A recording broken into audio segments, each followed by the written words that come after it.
Il Consiglio regionale ha istituito con voto unanime la Commissione speciale d'inchiesta sulla gestione del coronavirus in Veneto.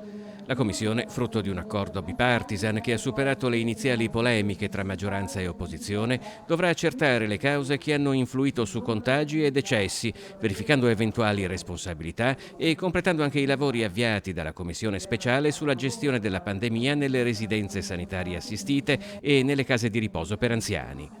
Tendenzialmente le sedute saranno pubbliche e, salvo proroghe, i lavori dovranno concludersi entro il 30 novembre. La relazione finale dovrà essere inviata all'autorità giudiziaria, oltre che discussa in Consiglio. Io credo che abbiamo raggiunto tutti gli obiettivi che volevamo da questa commissione.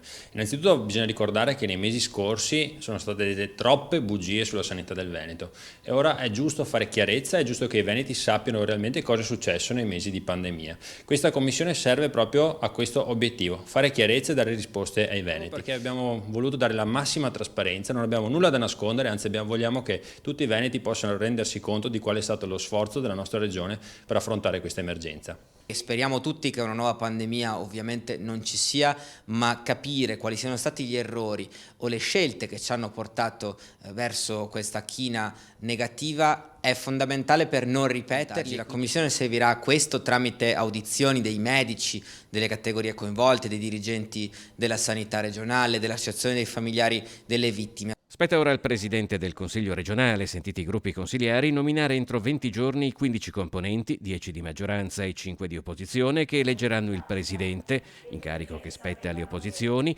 il Vicepresidente e il Consigliere Segretario, che saranno invece di maggioranza.